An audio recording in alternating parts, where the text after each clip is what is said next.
Hi, thanks so much for tuning in. You're watching BQ Prime. My name is Alex Matthew, and you're watching Infravisioning, the show that gets you all the latest from the infrastructure space here in India. My guest, as always, is Vinayak Chatterjee, infrastructure expert, and also the founder and managing trustee of the Infravision Foundation. Thank you so much, Vinayak, for taking the time. And the headline of today's conversation has to do with the National Highways Authority of India, or rather, all of the activities that you say should be carried out by an allied regulator in the highway space. But I think before we delve into this prospective new authority, let's talk about the NHAI as it stands right now. What is the ambit of its responsibilities? So, this is something I've been saying for quite some time, Alex, as a keen observer of the highway scene now in this country from 1997 onwards, when NHAI was founded. NHAI has actually become the bellwether of what an infrastructure authority in this country should be, and it rightfully deserves our accolades for having built thousands and thousands of kilometers with an aspiration to hit 40 kilometers a day, which is astounding by any world standards, particularly in a country like India. So you asked me the question, what does NHAI stand for? And I will have to share with you that every institution has a strong DNA. The core purpose for the existence of that institution. And the core purpose of NHAI over the decades has been construct at a frantic pace, and it has had the benefit of visionary leadership, particularly in the last 10 years of Mr. Nitin Gadkari. It has been a great combination of a visionary politician and a fairly dynamic authority. There are critics, but overall one can't deny that NHAI has done signal service to the country. But the point you asked is, remember, to achieve this kind of DNA, and let's for a minute spend time on DNA. Let's take the power sector. The DNA of BHEL is to produce power equipment. And the DHA and the DNA of NTPC is to produce power using that equipment. So BHEL doesn't generate power and NTPC doesn't make equipment. The DNAs are different and they complement each other. So what I'm saying, and therefore, when you do a deep dive on the DNA of NHAI, you will see that with this big push for construction, it has to handle a plethora of activities linked to that task, which is planning, alignment fixation for highways that often traverse more than 2 or 3 states, which is not an easy task politically and across various geospatial requirements. Engineering, land acquisition, utilities removal, state support agreements, forest and environment and related permissions, consultant and contractor management, fundraising, project and program management, and finally litigation management. Now that is a handful. That's a handful when you're doing anywhere between 30 to 40 kilometers a day, and that defines the DNA of the institution. And God bless it, let it concentrate to do this. But back to you, Alex. So then we've therefore defined what the NHAI at its core is supposed to achieve. But your argument is that as we build our network of roads, and understandably this network is going to get deeper as we go, and there's a lot of work yet to do, but there is a service delivery angle to the building of highways and having this road infrastructure that you say will be hard for the NHAI to carry out because of its various responsibilities.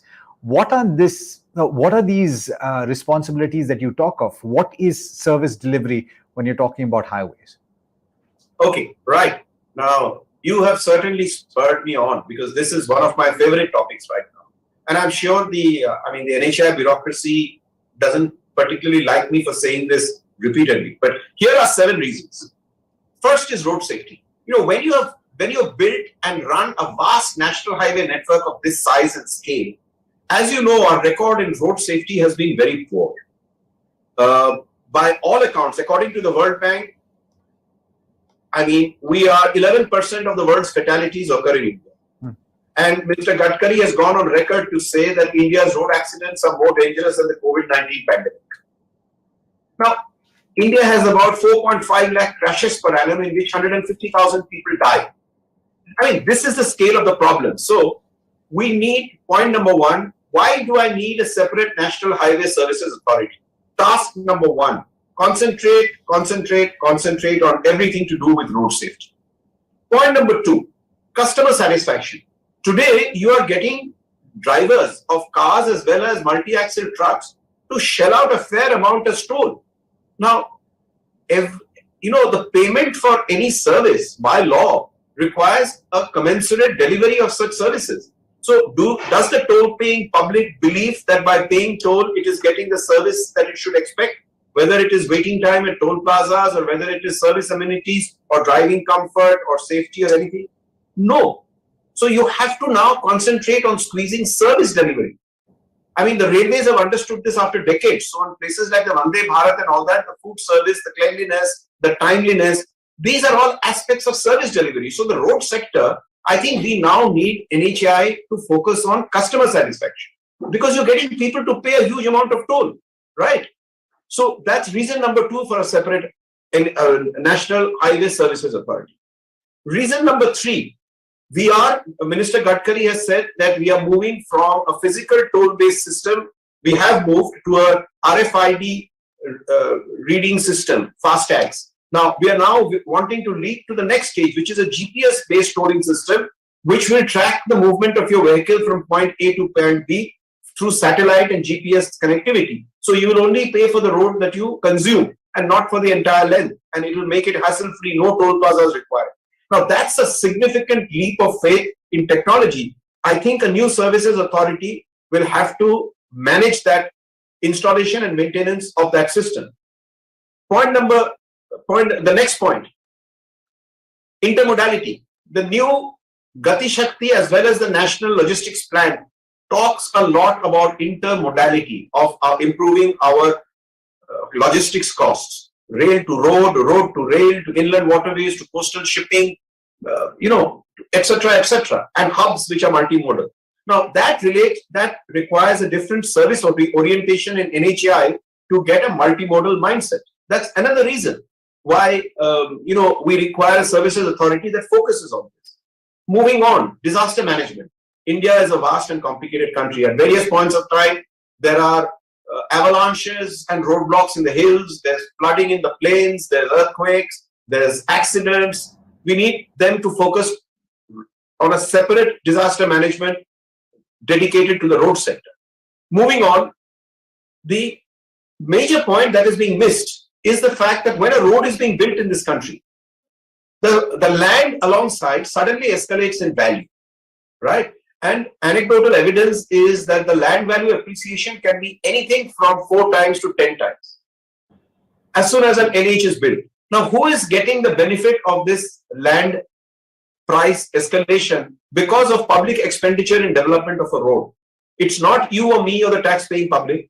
It is largely land sharks and real estate operators who kind of have advanced knowledge of where roads are coming in. So there is a new model called betterment levies, where any transaction that happens, within certain radiuses of a highway, 500 meters, 1000 meters, 1500 meters, attracts a differential tax when it changes hands. Stamp duty is differential and is put into an escrow account. This calls for a separate session with you. So I will just say betterment levy, capturing land value by auctioning exists. And similar other models exist where NHAI has to learn to handle creative models of monetizing the land around it. So somebody specializes to do it. And the last, it's also called ribbon development, betterment levy, ribbon development, etc. The last point is that NHAI today has a variety of partners that work alongside it. PPP partners, INVITs, toll operate, TOT, toll operate transfer, revenue assurance, BOT, HAM. These are all PPP formats, operational and financial.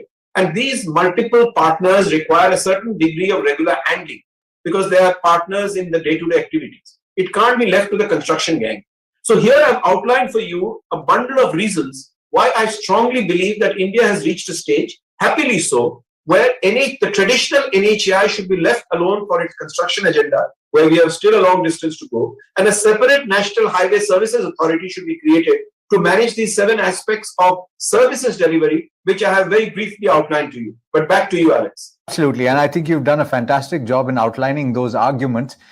All right. So, well, you've summed it up brilliantly, as you usually do, Vinayak. Thank you so much. And it gives me a great idea for the next conversation. One, of course, is the GPS collection of toll that seems like it's going to be revolutionary, and also the handling of the land bank that surrounds these highways. We'll have to reserve that for the next conversation. But as always, thank you so much for taking the time for speaking to BQ Prime.